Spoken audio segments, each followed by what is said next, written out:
lions, and then berries are at the bottom, and I have peppermint. Oh, you came for depending on if it was the berries or lions then. And also chamomile as well. I'll go for berries. Cork, man. I forgot that tolls are a thing coming in this morning. So I got the M50, which did you was come kind down of through half the port expected. tunnel? Yeah, port tunnel, which was 14 14 quid. quid. Oh, And then how much milk? Lots of milk. just a draft is fine. Is that good? Yeah. Lovely. And then another one that's on the other side of the port tunnel. Oh, the east, East wall, maybe, or yeah, the east link or whatever the fuck's called. some of the Mrs. Roll Cup. Oh, I'm not fantastic. sure if you are, or there's a Barcelona Cup here. You can take your pick. I'll take the Miss Miss Roll. Cool. Yeah, because that port tunnel's a balls, because like it depends on the time of day. Because from like 6 to 10 it's 14, but after that it's 3.50 or something. Yeah. So I won't make that mistake again. 20 quid to get I was there here nice with and her. early, which was nice. Yeah, yeah, it is like it definitely obviously like gets you at all the traffic, but like yeah, it's fucking balls. So yeah, welcome to Sticks in the park. I actually haven't made episode 1 yet, but this is episode 2 of Okay, nice. ciorcal.conversations. I wanted it to be like out in nature and just have conversations with people I'm interested by. Yeah, and see no, where it's they cool. take me. And we're basically in my back garden as well, which is nice. Yeah, it's and nice- having nice something like touch. this on the doorstep is always welcome. But yeah, no, I like the idea. It's like because I've like, as I was saying before, like been on a lot of podcasts. I was literally just doing a podcast yesterday up in Swords, and I think like just even the structure of being in a room makes you feel more formal immediately. Like. Yeah. Whereas, like as I said beforehand, this feels like we're kind of at a music festival shooting the shit. Like, Yeah, I agree. I'm just going to stop you for a sec. This is Daragh Fleming, oh yeah, by the way. how's it going? Poet, writer, Yeah, mental health advocate. yeah. Anything else you'd add to that? Fiend from Cork. Like just starting a music career, which is fun. 3-point shooter. Ex 3-point shooter. three-point Yeah, shooter. once upon a time. It's funny. Like I was actually thinking about that when he sent that to me, about the 3-point shooting thing. That like there is like a significant amount of people who just know me for that, and then like a lot of people don't know I ever played basketball. So it's a real weird like identity That's funny. thing. I watched your TED Talk Oh yeah.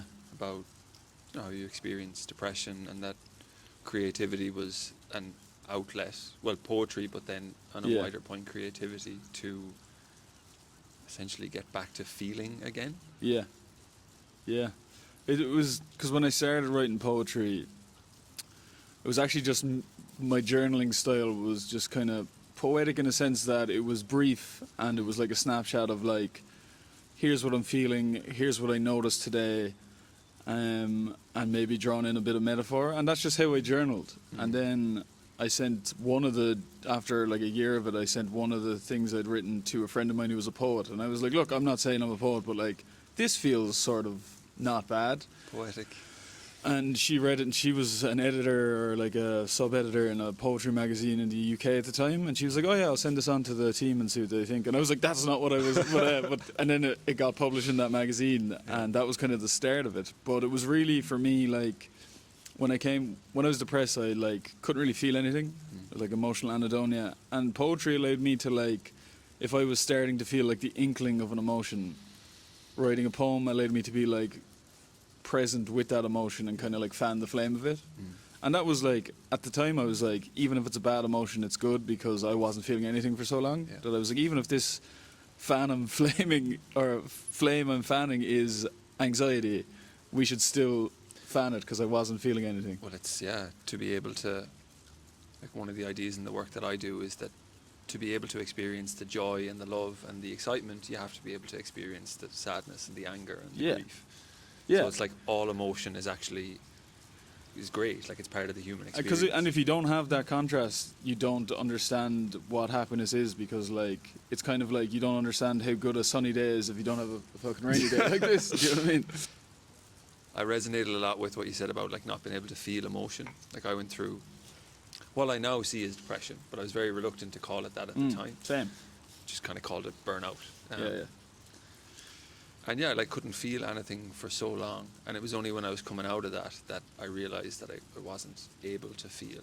It was just like apathetic, and coming out of it was also really difficult because, well, in terms of maybe like the nervous system, when you're coming out of shutdown, you start to feel the intensity of emotions quite strongly. Yeah. And that can be also quite a scary thing too, because it's like, how do I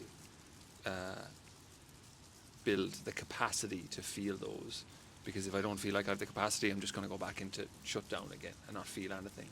Yeah, and I think as well, like, just because you're not like consciously feeling the emotions doesn't mean your nervous system isn't feeling them. Like, because you inevitably, like, even if you can't feel it or can't admit it, you are probably feeling stress and exhaustion, and just disconnected. You're just disconnected from it. So like when I started coming back into it, I remember how like kind of these years of feeling lonely and like exhausted like caught up on me, and it was like all of a sudden the volume was turned fully up, and I was like, I feel really lonely.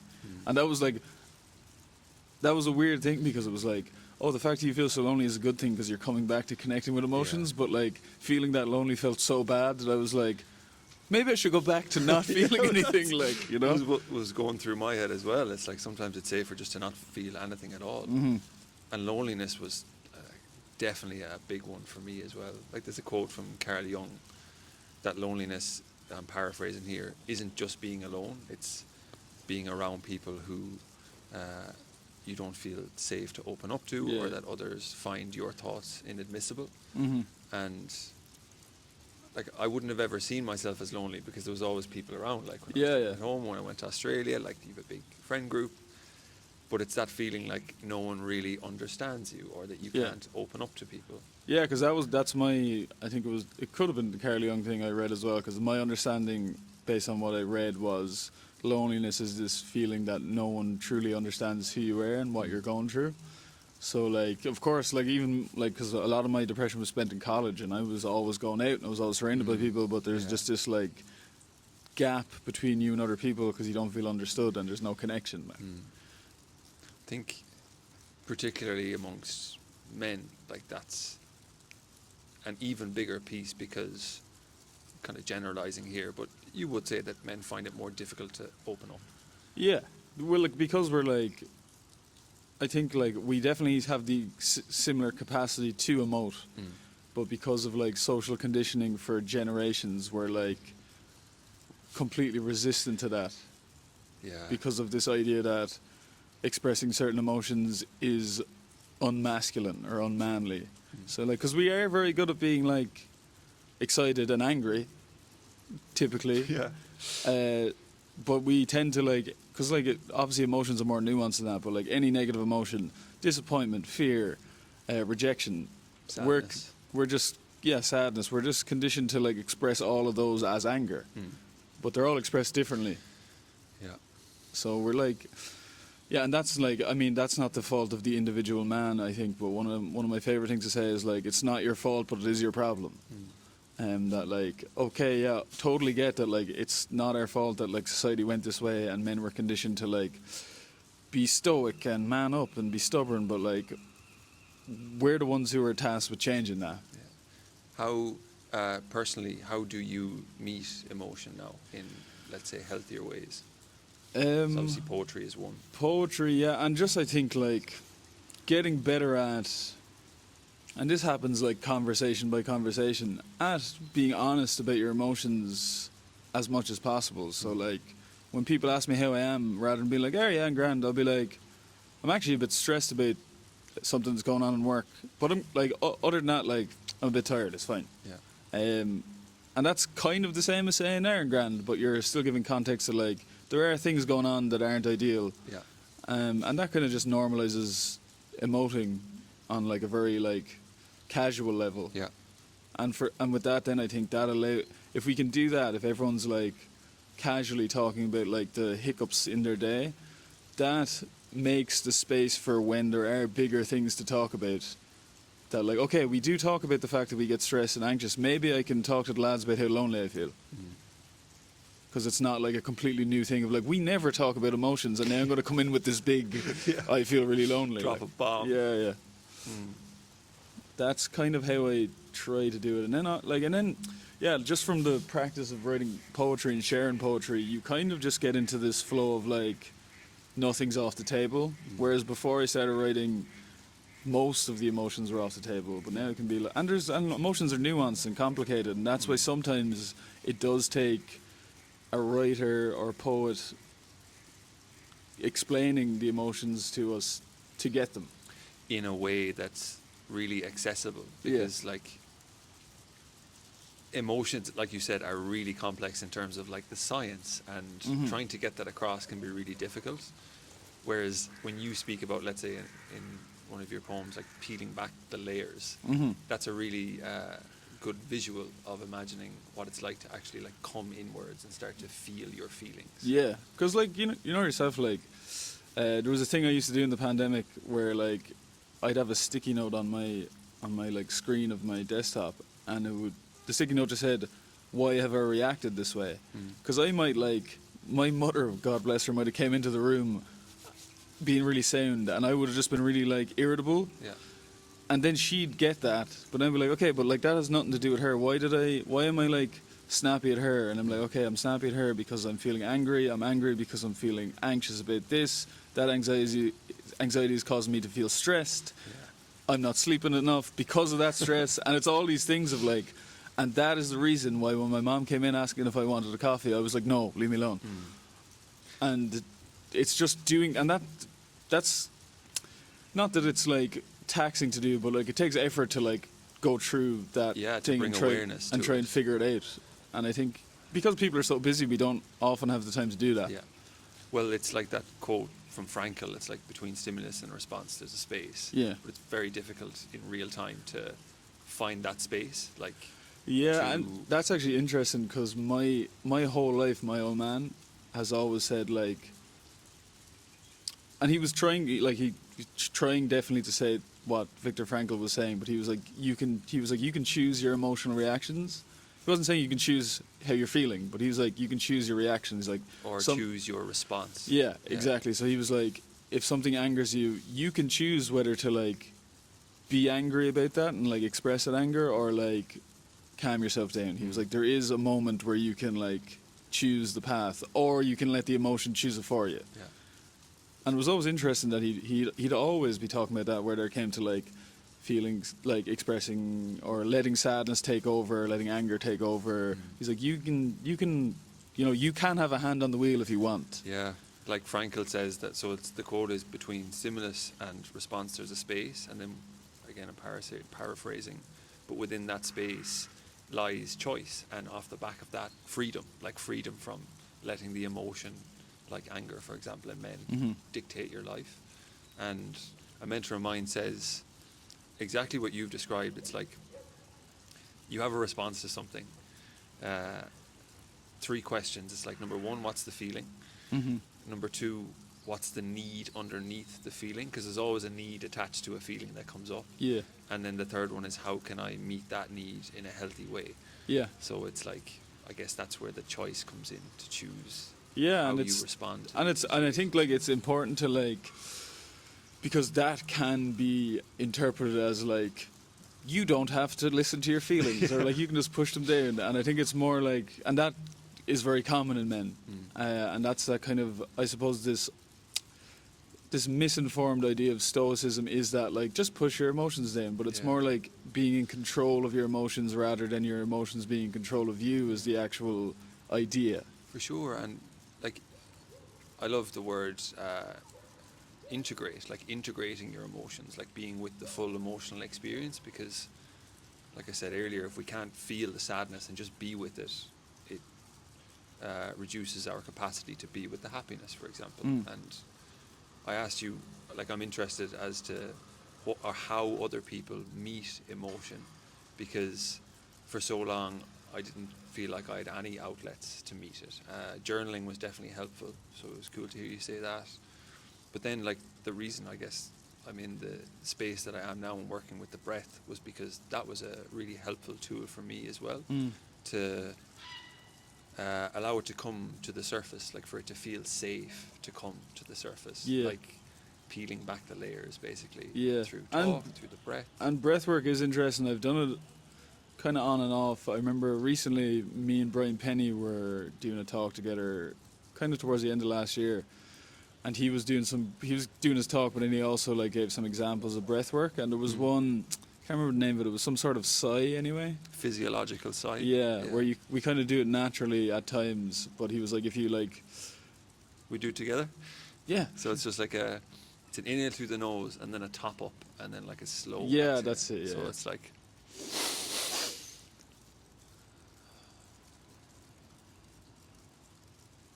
And you're right, the body does that naturally in times of stress. Yeah. But obviously we can use But like it the fact that you can ourselves. just like choose to do that and it does like actually calm you down is like, what? Do you feel calmer? Yeah, even like slightly, just a little bit like, yeah. Me too. Yeah. And like, so yeah, I've always found that interesting. But like, again, like, just never necessarily like made a breath work like habit. Because I used to be really good at meditating, which like obviously has elements of breath work in it. Yeah. But then you fall out of these habits, similar to like there's times in my life where I was reading a lot and then I wasn't reading, and you just find these moments where you're back in the habit of things. Yeah. But I need to do more breath work. Yeah, meditation has been an interesting one for me because like that's where I started, but I always found it really hard to. It was like trying to quieten my mind with my mind, so like talk to myself and like let the thoughts pass like clouds, and I just, especially when like because the world is so fucking stimulating nowadays, I just always found it difficult to reach that sense of calm up here. And maybe one of the reasons why breathwork has been so powerful for me is it's more of a body-based practice. It's more like active. Yeah. It gives you something to focus on and to kind of use up the energy. And you're not scolded by yourself for thinking. Like, because even if we think about like emotion, there's a frame for emotion as being energy in motion. And if we can use up that energy that's like stored in the body, then we can find calm after that. And there's some really interesting studies that like they had two groups, and one group just meditated, and then the other group did breath work before their meditation, and they monitored their brainwave states. And the group that did breath work before the meditation found that they entered more relaxed and calm brainwave states because of that idea that like you're kind of like using up the energy that wants to be used, and you're like priming the system as well to go into and like it. I see that in terms of expressing emotion as a really helpful frame, that regardless of how you use the energy, it's helpful to use it, whether it's exercise, whether it's breath work. Like talking is a way to like use up energy, not probably as strong as maybe exercise or body-based practices, but it's a way of using up the energy that's stored in the body that otherwise gets fed up into the mind in terms of like overthinking and rumination. Like rumination is where we use that energy up here. That's interesting. It's an interesting way to look at it, because like if you've ever been really angry and gone for a run, you can run really hard when you're angry, like for sure, like you're using up that energy. And there's a phrase, if you don't use the energy will use you, which is like in the form of rumination and overthinking. Whereas you're going to be possessed, like if you can expend the energy, then you can come back to balance and calm. And I mean that is true, because like if you don't find a way to like express or like use the energy, then the emotion does control how you're behaving. So it is using you in that sense. Or we depress.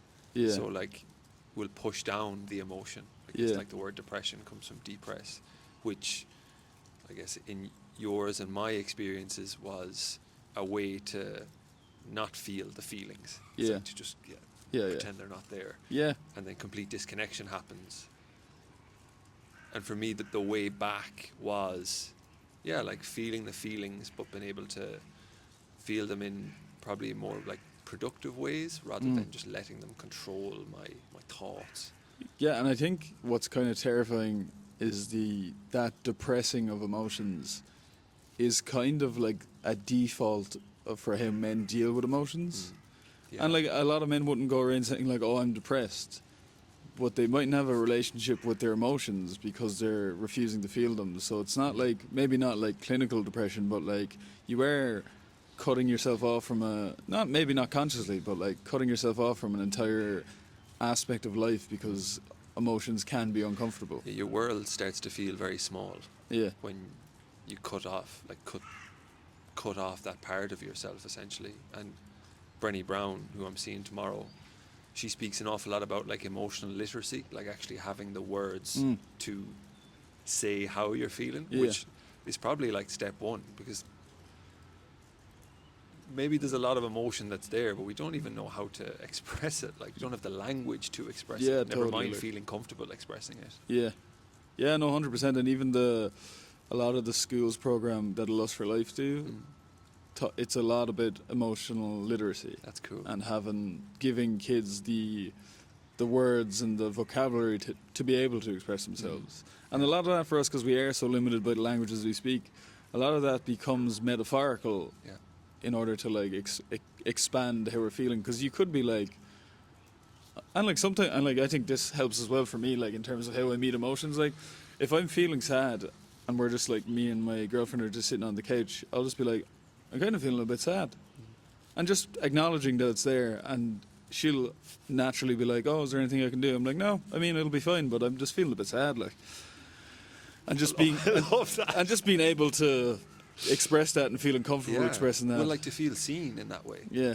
Like completely removes the loneliness. Let's say if you're sitting there and you don't feel safe to express. But I think a lot of that, I mean, of course there is unsafe relationships, but I think a lot of the lack of safety we feel is due to like the judgment we're making of ourselves, to be like, oh, I can't be saying I'm feeling sad, like that's not okay. But like, who's telling you it's not okay? It's absolute. You can be sad, it's fine.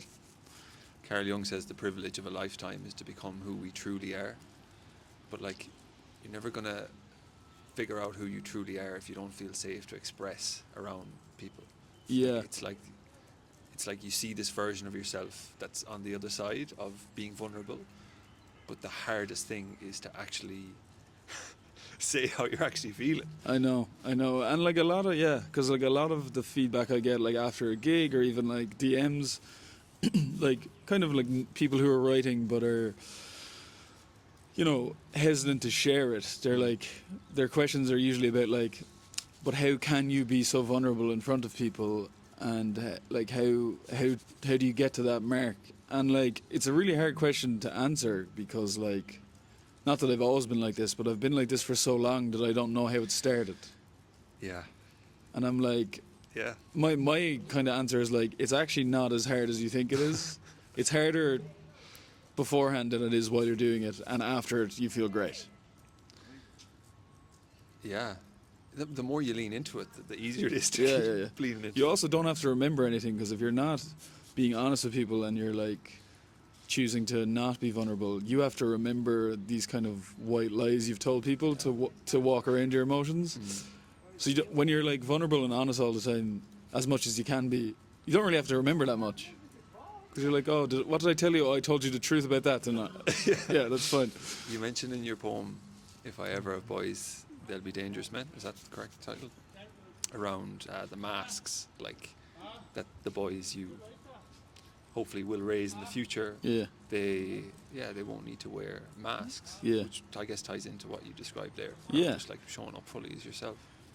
Yeah, like there's a line, it's like, they won't go learning to emotionally hide, where it's, I think, myself included, the world we grew up in, that's kind of that's the default setting.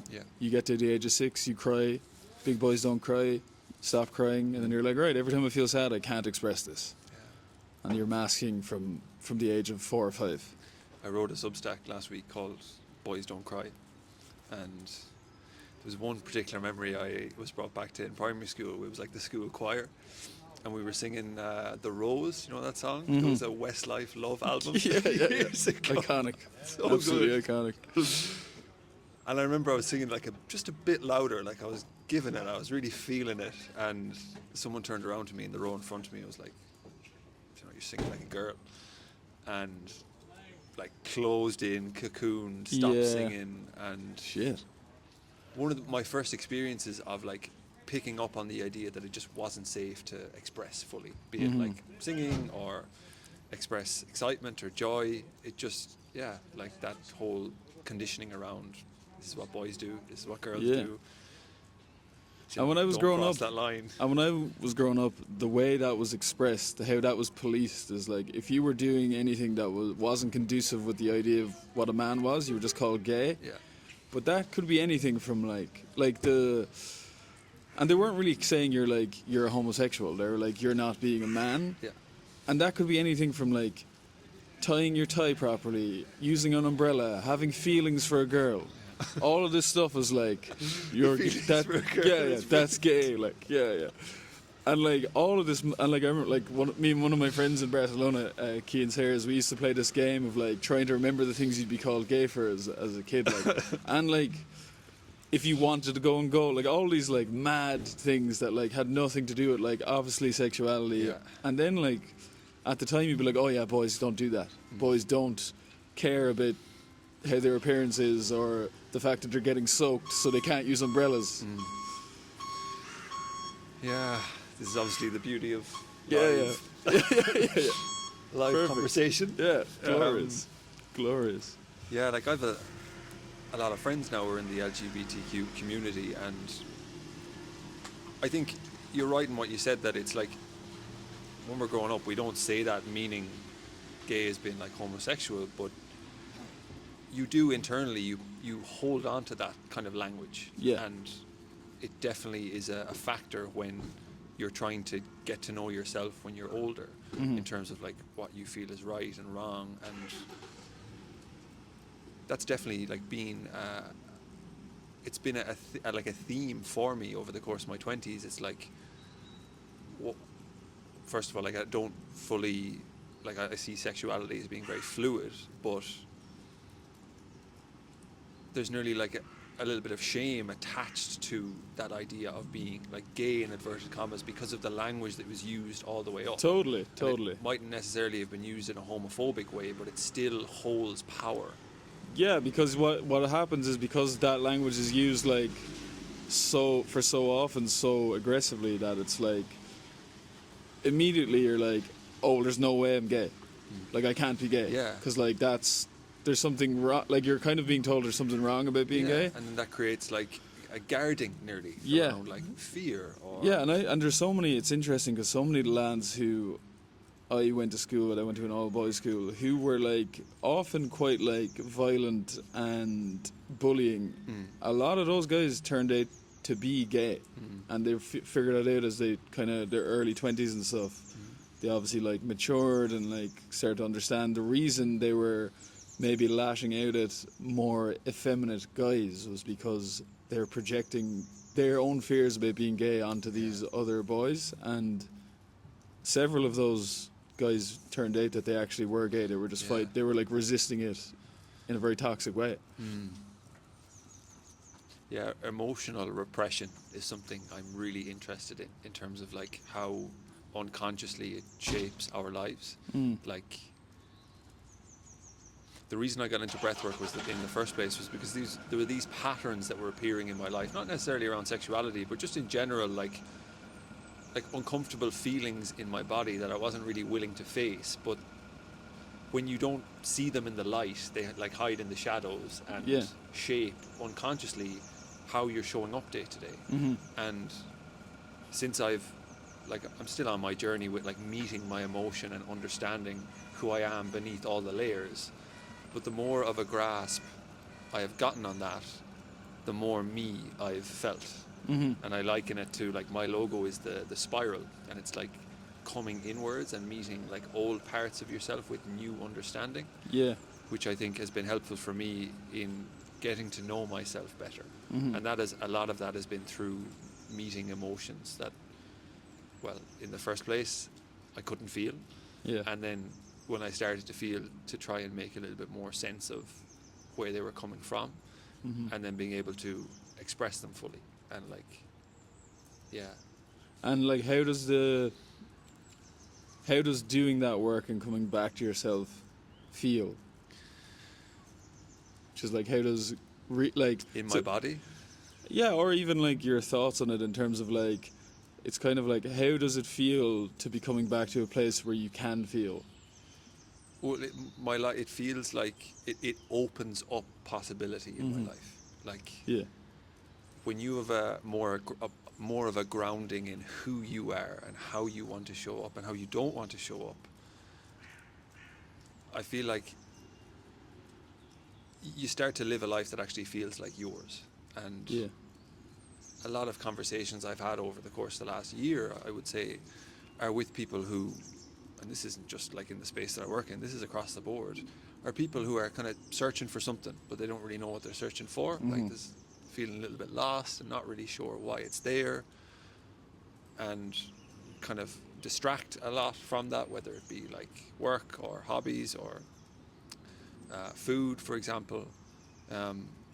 And that was me, like, distracting from emotion, because yeah, once you open that box, you can't close it again. And it's a worthwhile box to open, because, again, I'm speaking anecdotally here, but I'm starting to finally get to know myself. yeah, And that's a really beautiful thing. yeah. Yeah, 100%, because I remember when I wrote Lonely Boy, it was kind of about, what the book became was like an exercise in improving the relationship I had with myself. And understanding that for a portion of my life, I didn't like myself or didn't think I deserved happiness, and then getting to a point where I was like, I need to work on the relationship I have with myself and kind of stop hating myself. And it kind of feels silly to say, because you're obviously saying, like, you need to spend time with yourself in order to get to know yourself. But you are a person, and the way you get to know anyone else is by spending time with them and asking questions and figuring out what they like and don't like. And I was like, you kind of have to actively do that with yourself as well, rather than being like, oh, sure, I myself, I know what I like and I don't like. Yeah. But there's been so many times in my life, especially when I was depressed, where I was doing things I didn't necessarily like or didn't want to be doing, or that was destructive. But I told myself I did like it because that's what everyone else was doing. But I never actually like did an investigation into seeing whether I actually liked it. And that's very isolating Yeah. as well. Yeah. Yeah, Lonely totally. Boy is it. Yeah. Yeah, and so that the whole premise of the book was like dealing with loneliness in, like, feeling lonely and dealing with all of these things in your life, and kind of feeling lonely even with yourself, like that you're like, I'm not even really here for myself. Yeah. Yeah, it's powerful. Which is a mad thing, because you're kind of like, in order to do that work, you kind of have to, it's kind of similar to meditating in terms of like taking yourself out of the equation to observe yourself and be like, okay, but like, why am I doing this? This is obviously terrible for me. Like, why am I doing that? Why am I drinking every other weekend? Like, those are like the patterns that, you know, that like they're unconscious for, like, until we open that box, we're not going to even realize that they're shaping our lives in the way that they are. Yeah. It's heavy, but I think it's ultimately leads to like the space I am in now, and hopefully where you are, where I'm like, and obviously it's ever changing, but like I have a fairly good grasp on who I am and what I want and what I need to feel like content. And I say content on purpose because I think like happy is like any other emotion in that it's like fleeting and transient, but like you can get to a place where like, even though you might be experiencing some levels of stress and anxiety, overall I'm pretty content with where things are. Cool. Just try and like, honestly, like letting myself be okay with that, because there was a time where I was like, you're not allowed to be happy, man. Yeah, you're not allowed to do that. Oh, I fucking feel that, man. I've heard you speak a couple of times about your, like, just briefly on different bits about your relationship and just like how lucky you feel and how happy you are. And every time I hear someone speak in that way about relationship, I'm like, fucking good on them. Like, it's so special to see it in that way. Yeah, and it's funny because there is this thing of like, when people are happy in relationships, that they almost feel they're not allowed to say it. Yeah. Or like you're not even allowed to acknowledge that, like, because I think it's important that like you should be able to be happy on your own, and then a relationship enhances that. But you say if the relationship went away, that you wouldn't lose yourself as a person, that you don't become like codependent and like I need this relationship in order to feel like I'm myself. Yeah. But equally, that isn't to say that like a relationship can't completely enhance who you are and how you are and change how you look at the world. And like there's this real element of like, I was actually talking about this yesterday, like for most of my life, I felt like I was on my own against the world because of all this loneliness and stuff. And then being in like a really like healthy and loving relationship, you're like, oh, I'm no longer doing this alone. Like we have the resources of a whole other person that can help us with these problems. And we like do it together. You're living life alongside someone. It's it's like, you know, you're not like, living for someone, you're living alongside. to use a really someone. silly metaphor, like, you know, you have an Iron Man movie, you have a Thor movie, then when the Avengers movie happens, you just get both of their powers connected to make a new thing, and they destroy Ultron or whatever. Like, but on their own, they mightn't have been able to destroy Ultron, but Am together. I right in saying you bought a Avengers costume? I have a Spider-Man costume, yeah, and I'm always looking at new ones. Like it's Oh actually. no! It's Infinity Gauntlet. Yeah. That for your birthday last year. Yeah, just gone 31. Like I was like, yeah, I'll buy that for myself. Is it the glove? Yeah, the Iron Man one. Like, yeah. It's ridiculous. Like, but I love nonsense like that. I love nonsense like that. Yeah, that's good. Yeah, they're fun. But like, yeah, that's what I kind of feel like. It's like it's not like the two people aren't like equally like powerful and like themselves on their own, but then when you come together you're creating a new thing, as opposed to like one identity like overcoming the other identity. You're like, here's a new thing. Yeah, I like that. What's the year gonna look like for you this year?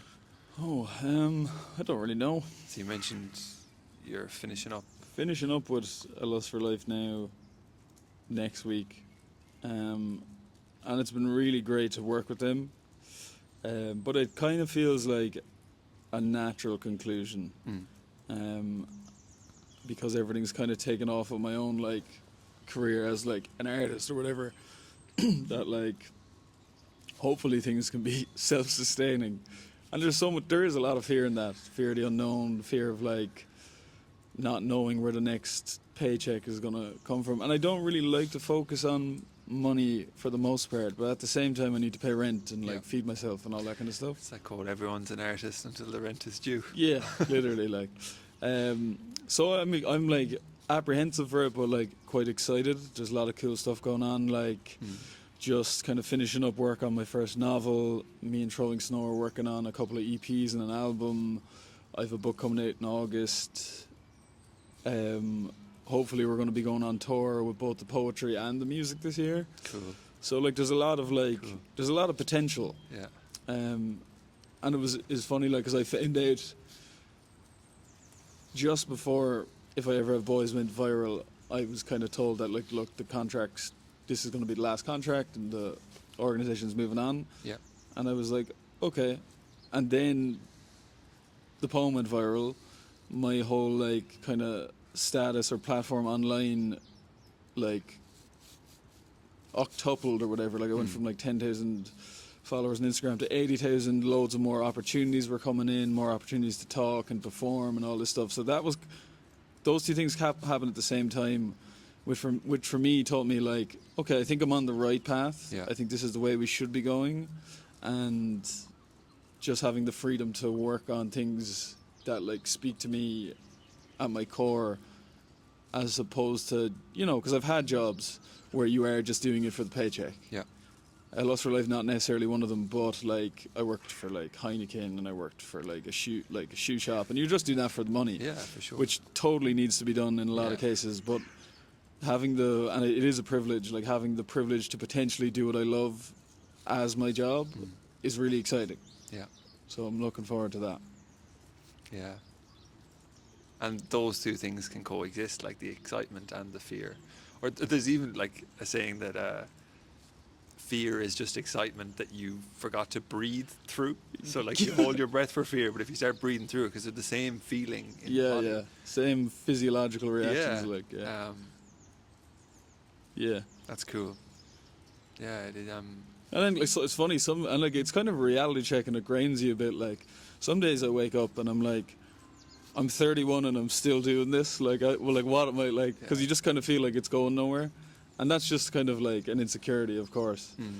But it also just grinds you in that like, are you really like bought into this, or are you going to be like, I can't do this anymore? Like, but it also can be a lonely space to be in as well when you're going against the grain. Like, from the way you've described your upbringing, like pretty traditional in terms of the flow of life that you know, modern Ireland follows in terms of going to school, university, getting a job, and finding that I guess conventional route, and going against that.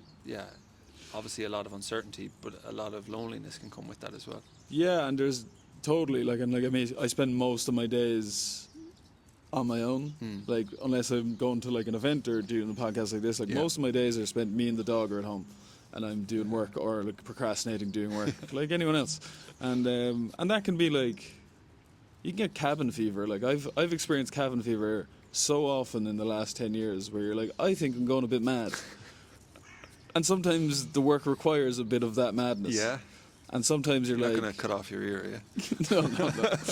But sometimes that, and well, more often it's like, this is really hard and lonely, and you just kind of feel like you're out there on your own. But obviously you're not. Like, I still have my support systems, like my partner, my family, great friends. But like, day to day, everyone's busy. Yeah. And ultimately we all tend to like put more emphasis on ourselves than other people, which is completely natural. So like, you are kind of fending for yourself, but that's true of everyone. Yeah. You know, I was kind of looking back, starting to slip into that kind of like depressive state at the beginning of last year, when I just moved home from Australia, and I was working solely online, and I'd moved back in with my parents, but they were kind of at work during the day, and I was at home by myself in the playroom trying to work from my laptop and trying to like build up a business.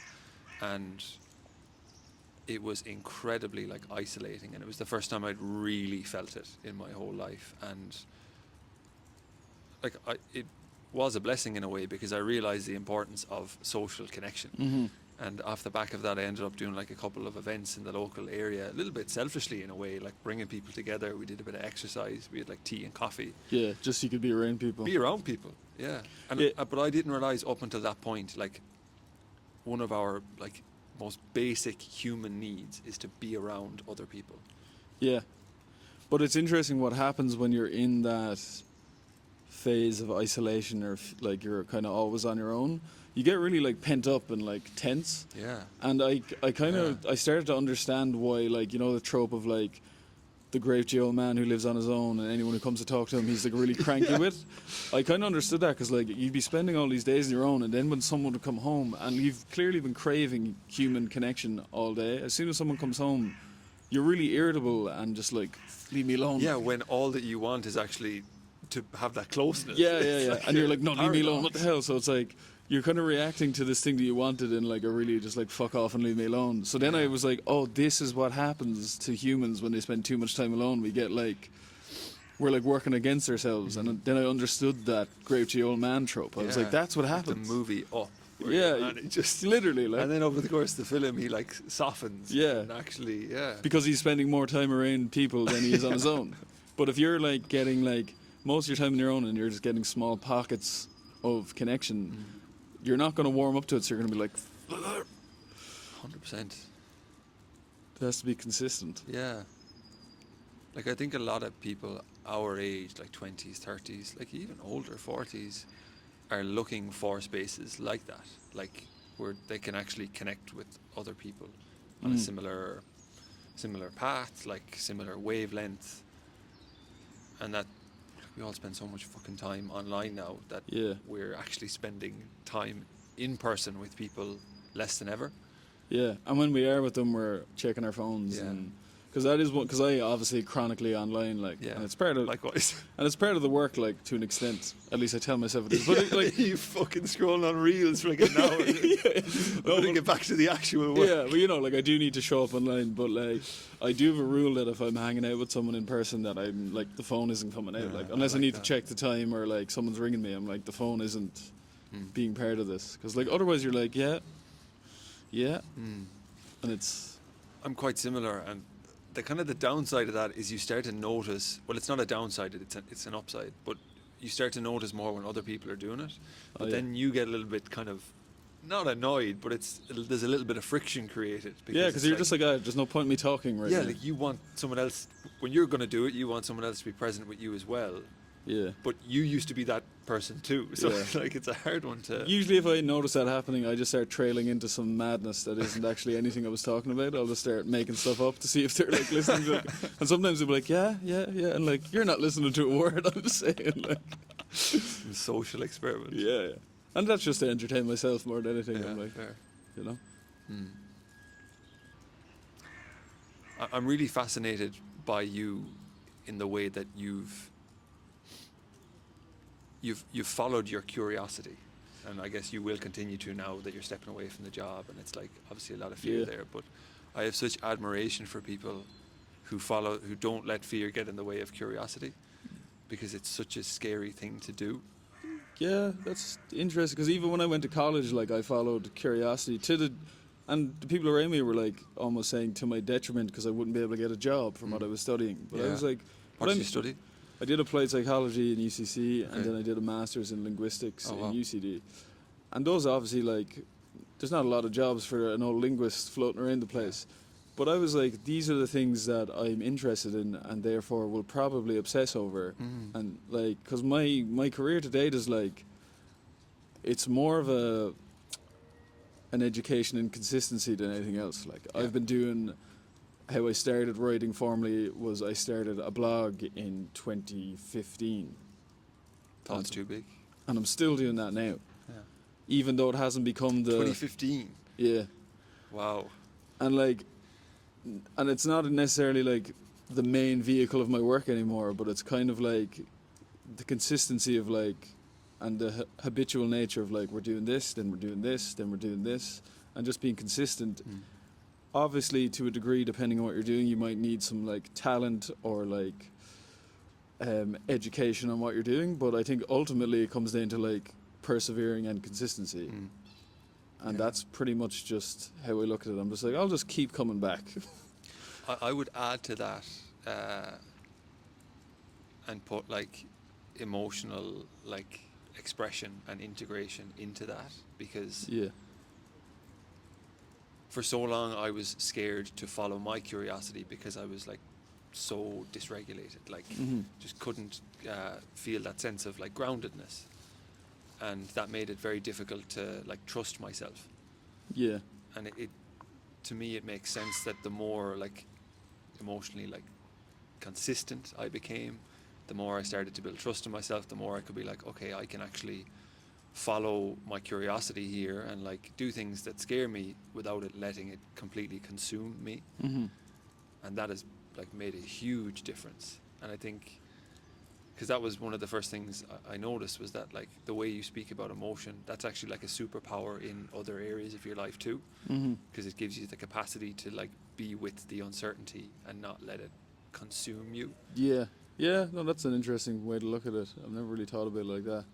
Because I've always been really interested in like the absurdists, like Albert Camus, and then more recent, like, I suppose lexicon for it is like simulation theory, or that we're all in a video game, or all this kind of thing. And I'm just like, it's kind of mad that we're here.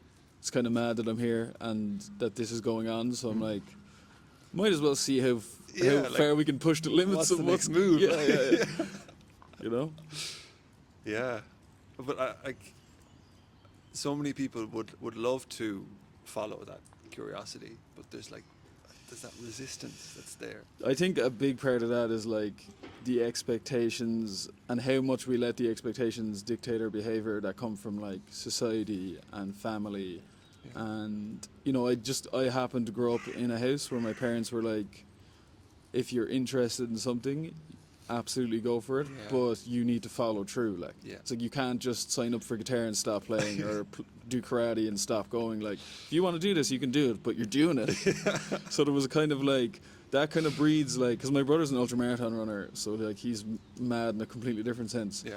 But it breeds a level of self-confidence and a level of follow-through. Yeah, you own your shit, like. Yeah. So Yeah. like, and that's all. So there's never been like a lack of like confidence in that sense of like, oh, I can't do this. I'm like, no, I'll be able to do. I'll Yeah. at least be able to try to do this. Like, Is that feeling strong looking into this year? It's like, yeah, no, like I'm it's like, gonna work out, like. yeah, no, I'm like, and I've always, yeah, it will work out. It'll be fucking chaotic and mad, and there'll be a lot of panic at times, but it'll Ups and work out. downs. Yeah. Do you believe that there's like a higher, like some people call it like a higher power, or like a connection to something bigger that's just kind of nudging you in the right direction? Yeah, I So- always think about like not necessarily like the traditional sense of God, but like, you know, for example, as I said last summer, job is being told the job's kind of like ending and then everything kicking off. That for me is like a sign of like, yeah, go that way. It's, yeah, making space for the new. Yeah, Yeah.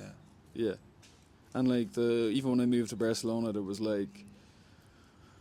a few things that happened that were like pulling me in that direction, and then at the end of Barcelona there was a few things happening that were pulling me home. So I was like, just follow the pulls of the cosmos, like. The universe. Yeah, Have you ever read The Alchemist? yeah. It's like speak about like omens along the way. Yeah. That these, like to tune into them. Like I think it can be hard if we're like on autopilot or just kind of distracted. To, Yeah, and they can show up in such small ways that you could miss them. But and like, if I get 1,000 signs a year, I probably miss 90% of them. Yeah.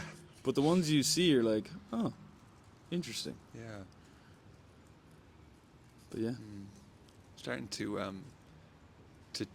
like believe in that a lot more. Like believe in myself and believe in that there's sorry. there's just different things just pop up along the way. Like when you're following your curiosity or the things that you are like enlivened by, then it's like the next step on the path just keeps like, popping up. Yeah, no, definitely. Like and yeah, because what happens is like it all started for me with writing, and I just wrote and shared it and put it out there, and then from that things like TED Talks get put on your plate, and performing at different festivals and meeting different people, and that all came from just like, I really like writing, and when I write I have fun and I just enjoy this process. And then the hard part for most people, because I think a lot of people have a creative or like a passion that they're doing actively, it's the sharing that people are afraid of. They're like afraid of what other people will think about it. Being seen. And I think like that is definitely the hardest part, but once you start, the next time is a bit easier, and the next time is a bit easier. And now I'm just like, I'll talk about anything at any time to anyone, and there's no like resistance to it anymore. Yeah, it's cool. Daragh Fleming, It's been a pleasure. shake the hand. Thank you. Thank you. Oh, Cladagang. Nice. Yeah, I got it a couple of weeks ago, actually. Nice. Bought it with a friend. Me and Holly actually went into a workshop for my birthday and made them. So I had one that was absolutely banged up, so then we made them. Yeah, Pretty nice. it's a cooler story than mine. I can give you the link to the workshop if you want to go do please. that. Where can people find you on socials? Conveniently, all my social media is just my name. I remember one time actually a young fella who was a soccer player DM'd me maybe like 6 years ago, and he was like, his Instagram was Daragh Fleming 1 or something, and he was like, hey man, can I have Daragh Fleming? And I was like, and I was a bit of a prick, but it was funny. I was like, hey man, yeah, lovely to hear from you. You know what? I was like, Google our name. Whoever comes up first gets to keep it. And I knew I'd come up first, and then he just stopped texting me. So it's Daragh Fleming everywhere, and then my 1 hour in the Daragh. 1 hour, yeah, which people get confused about, Okay. especially when they're emailing me. They're like, I emailed you. I'm like, did you put 2 hours in? And they're like, yeah. And then thoughtstobig.ie is the website. Cool. Nice man. Sweet. Job done.